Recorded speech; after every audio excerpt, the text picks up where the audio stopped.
Hello साथियों, welcome to bullet. आप सभी को टीम विक्रम का नमस्कार।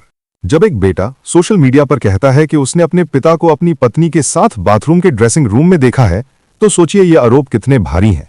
और माथा ठनकता है जब पता चलता है कि वो पिता कोई मामूली शख्स नहीं बल्कि पंजाब के पूर्व डीजीपी रह चुके हैं। तब मामला एकदम हाई प्रोफाइल और सघन बन जाता है और दिल दहला जाता है जब अचानक खबर आती है कि वही बेटा जिसकी आवाज उठी थी उसकी मौत हो गई है। तो सीधे सीधे शक की सुई उसी पिता की ओर घूमती है। बेटे ने खुलेआम आरोप लगाया था कि हमारे पिता जो पूर्व डीजीपी रहे हैं वो हमारी पत्नी के साथ अवैध संबंध बना रहे हैं। ये बात जोरदार और चौंकाने वाली थी और सनसनी तब और बढ़ती है जब ये पता चलता है कि उस बेटे की मां पंजाब सरकार में 2 बार मंत्री रह चुकी हैं और कई बार विधायक बनी हैं। यानी इस परिवार की जड़ों में पंजाब की सत्ता और पुलिस का असर गहरा था। इस परिवार के चारों ओर प्रदेश की राजनीति, सत्ता और कानून की दुनिया घूमती थी। इसीलिए आरोप की गूंज सामान्य से कहीं ज्यादा तीव्र हो गई और मन में सवार के बादल छूटते हैं, क्योंकि वही पूर्व डीजीपी जिन पर बेटे ने आरोप लगाए थे अब उसी बहू के साथ अवैध संबंध बनाने के संदेह में थे। और फिर उस बेटे की अचानक मौत ने पूरी कहानी को और भी खतरनाक बना दिया। सबको पहली बार में यही लगा कि डीजीपी पापा ने बहू के साथ अवैध संबंध बनाने के लिए अपने बेटे को मार दिया। मगर इस पूरे मामले का मोड़ तब आया जब खुद पूर्व डीजीपी कैमरे के सामने खड़े होकर एक के बाद एक चौंकाने वाले खुलासे करने लगे। उन्होंने अपने मृतक बेटे के बारे में ऐसे ऐसे खुलासे किए जिसे सुनकर पूरा देश हैरान है और सन्न रह गया है। पूर्व डीजीपी साहब ने मीडिया के सामने कैमरे पर कहा कि उनका बेटा पिछले 18 सालों से नशे में डूबा रहा है और वो लगभग पागल सा हो चुका था। घर में सभी को मार पीटता रहता था, घर में आग सी भड़क चुकी थी, उसकी मस्तिष्की स्थिति बिगड़ी हुई थी। उनका ये बयान सुनकर यही लगा कि वो खुद को बेगुनाह साबित करने की कोशिश कर रहे हैं और अपने बेटे को एक मानसिक रोगी बता रहे हैं। उन्होंने बताया कि उनके बेटे ने अपनी मां को मारकर हड्डी तोड़ दी थी और वो अपनी पत्नी को पीटता रहता था। ये सब देखकर मृतक का छोटा सा नन्हा बच्चा भी डिप्रेशन में चला गया था। चौंकाने वाली बात यह है कि वही पंजाब के डीजीपी जिन्होंने पूरे राज्य में नशा विरोधी अभियान चलाए थे, आज उनका बेटा नशे की चपेट में आकर दुनिया छोड़ चुका है और ये सच उन्होंने खुद कबूला है। पूर्व डीजीपी ने कहा कि उनके बेटे की सोशल मीडिया पर की गई बातें नशे में कही गई थीं और उसका दिमाग सही नहीं था। पर इस सब के बीच सवाल उठ रहे हैं कि जब बेटे ने पहली बार खुलेआम आरोप लगाए थे तो उसे सुरक्षा क्यों नहीं दी गई और पुलिस ने जांच क्यों नहीं की। ये सवाल हवा में टहल रहे हैं और स्थिति यहां से तेजी से बिगड़ती चली गई। मामला फंसता चला गया और इस हाई प्रोफाइल किस्से ने पंजाब की राजनीति को हिलाकर रख दिया है। वीडियो में हम जानेंगे कि जिसने अपनी जान गंवाई उसने अपने घरवालों और अपने पिता पर कौन कौन से गंभीर इल्जाम लगाए थे, और फिर हम सुनेंगे कि उन सभी आरोपों का जवाब देते हुए पूर्व डीजीपी ने कौन कौन से खुलासे किए। और उस व्यक्ति के बारे में भी हम जानेंगे जिसने मृतक के पक्ष में खड़े होकर पूर्व डीजीपी के खिलाफ एफआईआर दर्ज करवाई, क्योंकि इतने पावरफुल इंसान के खिलाफ आमतौर पर कोई शिकायत दर्ज नहीं करा था, पर मामला फिर भी कानून के हवाले कर दिया गया ताकि सच्चाई सबके सामने आए। हालांकि पुलिस ने पहले कहा है कि इसमें कोई हत्या का प्रयास नहीं पाया गया और पोस्टमार्टम रिपोर्ट साफ दिखाती है कि बेटे की मौत ओवरडोज से हुई है। फिर भी पूरा मामला जांच के दायरे में रखा गया है और एसआईटी गठित की गई है और आगे कई चौंकाने वाले खुलासे सामने आने की संभावना अभी भी बनी हुई है। तो चलिए इन सभी खबरों को जानते हैं बेहद विस्तार से, आसान भाषा में। सबसे पहले जानते हैं कि पंजाब के पूर्व डीजीपी मोहम्मद मुस्तफ़ा के बेटे अकील की मौत ने इतना बड़ा तूफान क्यों खड़ा कर दिया। तो कहानी शुरू होती है पंचकूला से, जहां अकील मुस्तफ़ा की लाश उसके घर के कमरे में पाई गई थी। परिवार ने पहले कहा कि यह ड्रग्स ओवरडोज का मामला है।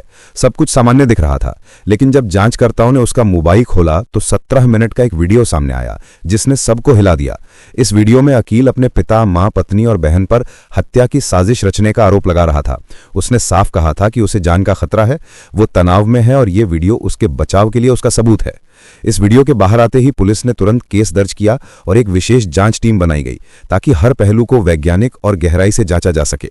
यह मामला जितना पारिवारिक था उतना ही राजनीतिक रूप से भी संवेदनशील हो गया, क्योंकि मोहम्मद मुस्तफ़ा पंजाब के बड़े अधिकारी और उनकी पत्नी पूर्व मंत्री रह चुकी हैं। ऐसे में इस केस ने पूरे राज्य में भूचाल मचा दिया। अब समझते हैं कि उस वीडियो में अकील ने क्या कहा और क्यों उसके शब्दों ने सबको हिला दिया। तो अकील ने अपने वीडियो में कहा कि उसने अपने पिता और पत्नी के बीच गलत संबंध देखे थे। उसने बताया कि शादी के बाद ही उसे शक हो गया था कि दोनों के बीच कुछ चल रहा है। उसने बताया कि एक दिन उसने अपने कमरे के ड्रेसिंग रूम में दोनों को देखा, जिसके बाद उसका दिमाग हिल गया। उसने कहा कि 2 साल से ये सब चल रहा था और वो मानसिक रूप से टूट चुका था। अकील ने कहा कि उसे जबरदस्ती मानसिक रोगी बताया गया और रिहेबिलिटेशन सेंटर भेज दिया गया ताकि उसकी आवाज को दबाया जा सके। वहां उसने जब अपने बिल की बात काउंसलर को बताई कि उसके पिता और पत्नी का अफेयर है तो परिवार को खबर मिलते ही उसे वहां से निकाल लिया गया। उसने आगे कहा कि उसे झूठे केसों में फंसाने की धमकी दी गई। उसकी बहन और मां उसके खिलाफ साजिशें रच रही थी, यहां तक कि उसकी बहन ने पैसे और संपत्ति हथियाने की साजिश की योजना भी बनाई थी। उसने कहा कि ये सब मिलकर उसे खत्म करना चाहते हैं और उसका कोई साथ देने वाला नहीं है। अब समझते हैं कि पुलिस जांच में क्या नया मोड़ आया और सोशल मीडिया वीडियो ने क्या हलचल मचाई। तो पंचकुला पुलिस ने जब अकील की मौत की जांच शुरू की तो पहले इसे सामान्य ओवरडोज समझा गया।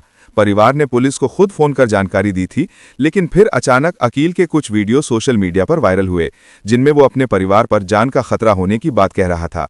अकील का कहना था कि उसके परिवार वाले उसे झूठे मुकदमों में फंसा सकते हैं या उसे खत्म कर सकते हैं। यही वीडियो सबूत बन गया और मलरकोटला के एक व्यक्ति शमसुद्दीन चौधरी ने इस आधार पर शिकायत दर्ज कराई। पुलिस ने 20 अक्टूबर को हत्या और आपराधिक साजिश की धाराओं में एफआईआर दर्ज कर दी और एसआईटी का गठन किया। अब ये टीम पूरे मामले की वैज्ञानिक तरीके से जांच कर रही है। लेकिन इसी दौरान अकील का एक और वीडियो सामने आया जिसमें उसने अपने पहले के आरोपों को मानसिक बीमारी की वजह से कही हुई बातें बताया। इस विरोधाभास ने मामले को और उलझा दिया है। पुलिस का कहना है कि पोस्टमार्टम के बाद शव पर कोई चोट या हिंसा के निशान नहीं मिले, इसलिए अब जांच का फोकस इस बात पर है कि ओवरडोज जानबूझकर हुआ या लापरवाही से। दरअसल कहानी का असली मोड़ 17 अक्टूबर को आया जब मलेरकोटला के निवासी शमसुद्दीन चौधरी नाम के व्यक्ति ने पुलिस में गंभीर शिकायत दी। उसने दावा किया कि अकील ने 2 महीने पहले यानी अगस्त में अपने सोशल मीडिया अकाउंट पर एक वीडियो पोस्ट किया था जिसमें उसने खुद अपने परिवार के खिलाफ चौंकाने वाले आरोप लगाए थे। उस वीडियो में अकील ने कहा था कि उसके पिता के उसकी पत्नी से अवैध संबंध हैं और उसकी मां और बहन उसके खिलाफ षड्यंत्र रच रहे हैं। चौधरी ने पुलिस को उस पोस्ट का स्क्रीनशॉट और अकील की डायरी के पन्ने भी दिखाए जिसमें उसने अपने जीवन के खतरे का उल्लेख किया था। ये जानकारी जैसे ही बाहर आई, पूरे पंजाब के राजनीतिक और पुलिस जगत में भूचाल मच गया। अब यह मामला एक पारिवारिक त्रासदी से उठकर हत्या और साजिश का रूप ले चुका था। पुलिस ने जब चौधरी की शिकायत और सोशल मीडिया पोस्ट को जांच के दायरे में लिया तब कई तथ्य सामने आए। शिकायत के मुताबिक अकील की मौत कोई सामान्य हादसा नहीं थी, बल्कि उसके जीवन पर मंडराते खतरे का परिणाम थी। इसी आधार पर पंचकुला पुलिस ने मनसा देवी कॉम्प्लेक्स थाने में मामला दर्ज किया। हत्या और आपराधिक साजिश की धाराओं के तहत मोहम्मद मुस्तफ़ा, उनकी पत्नी रजिया सुल्ताना, अकील की पत्नी और बहन को अभियुक्त बनाया गया।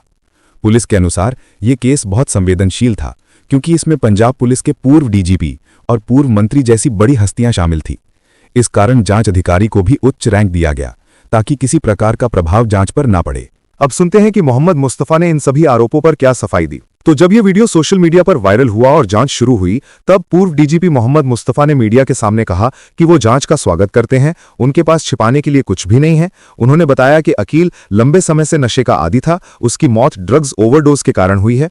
उन्होंने ये भी कहा कि वीडियो उसने नशे के असर में बनाया होगा और जो कुछ कहा वो वास्तविकता से दूर था। मुस्तफ़ा ने दावा किया कि पुलिस की पोस्टमार्टम रिपोर्ट भी यही कहती है कि मौत ड्रग्स से हुई है। उन्होंने कहा कि वो खुद चाहते हैं कि जांच पूरी तरह निष्पक्ष और पारदर्शी हो ताकि सच्चाई सामने आए। उनकी पत्नी और बेटी ने भी कहा कि परिवार ने कभी अकील के खिलाफ कुछ नहीं किया, बल्कि उसे नशे से बाहर लाने की कोशिश की। पूर्व डीजीपी मुस्तफ़ा ने कहा कि उनका बेटा पिछले 18 सालों से गंभीर मानसिक बीमारी से पीड़ित था और नशे की लत से भी परेशान रहता था। बीमारी की वजह से वो कई बार हिंसक हो जाता था, जिससे परिवार को मानसिक और शारीरिक दोनों तरह की पीड़ा झेलनी पड़ती थी। उन्होंने बताया कि 2008 में अकील ने अपनी मां की कूल्हे की हड्डी तोड़ दी थी। परिवार ने ये बात उस समय छिपा ली थी ताकि लोगों के बीच इज्जत बनी रहे। उन्होंने कहा कि अकील कई बार पत्नी पर भी हमला करने की कोशिश कर चुका था। उन्होंने बताया कि उनका पोता मानसिक तौर पर टूट गया क्योंकि उसने अपनी मां पर हुए अत्याचार अपनी आंखों से देखे थे। परिवार ने हमेशा उसकी सुरक्षा और इलाज की कोशिश की, लेकिन स्थिति बिगड़ती गई।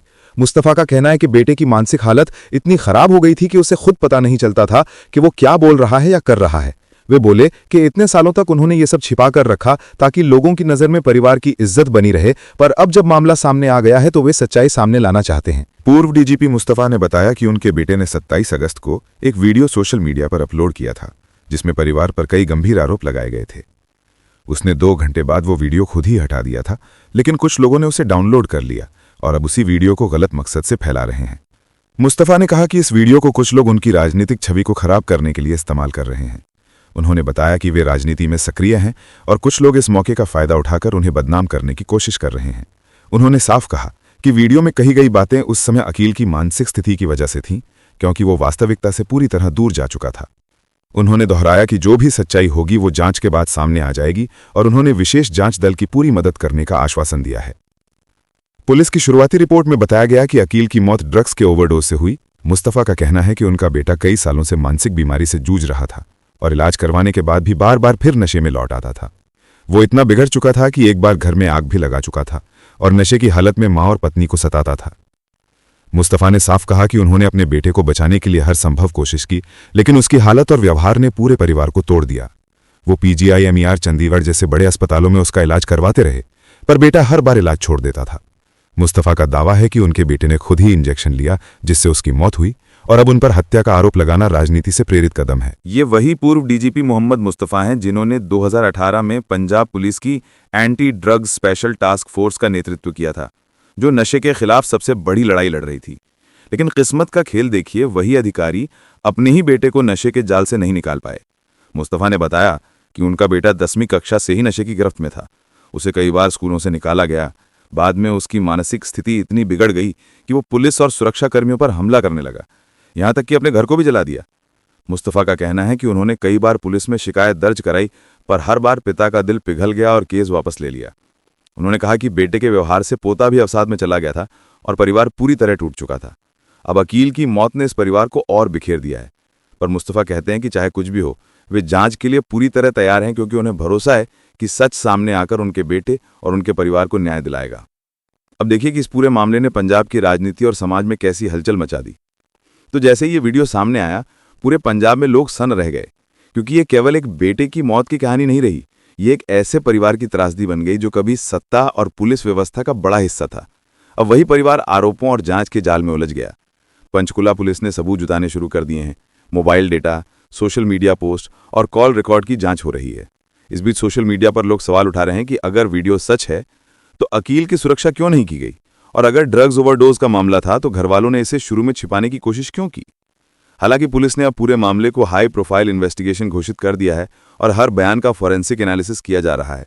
ये केस पंजाब की राजनीति, सत्ता और रिश्तों के अंधेरे पहलुओं को एक बार फिर सामने लाकर खड़ा कर चुका है, जहां प्यार, भरोसा और सत्ता की दीवारों के बीच अब सिर्फ डर, शक और टूटे विश्वास की कहानी रह गई है। पूर्व डीजीपी मुस्तफ़ा का आरोप है कि उनके खिलाफ ये सब राजनीतिक साजिश है। उन्होंने कहा कि शिकायतकर्ता शमशुद्दीन चौधरी आम आदमी पार्टी के विधायक मोहम्मद जामिलुर रहमान के करीबी थे और रिश्वत के आरोपों में पार्टी से निकाले गए थे। मुस्तफ़ा का कहना है कि वही लोग अब उनकी छवि खराब करने में लगे हैं, क्योंकि उनकी पत्नी रज़िया सुल्ताना कांग्रेस की वरिष्ठ नेता हैं और खुद 3 बार विधायक रह चुकी हैं। ऐसे में ये मामला राजनीतिक बदले का हिस्सा बनता जा रहा है। उधर रज़िया सुल्ताना और उनकी बेटी निशात अख्तर ने सोशल मीडिया पर कहा कि केस दर्ज होना अपराध साबित होना नहीं होता। उन्होंने लिखा कि बेटे की मौत उनके परिवार के लिए गहरा आघात है, पर अब जो राजनीतिक गंदगी रची जा रही है उससे वे डरने वाले नहीं हैं। उनका कहना है कि सच्चाई सामने आएगी और तब लोग जानेंगे कि यह सब एक परिवार की त्रासदी को राजनीतिक हथियार बनाने की कोशिश थी। इस वीडियो में फिलहाल इतना ही। जल्द मिलते हैं एक और नए अपडेट के साथ। जाने से पहले वीडियो को लाइक करके चैनल को सब्सक्राइब कर लें। धन्यवाद।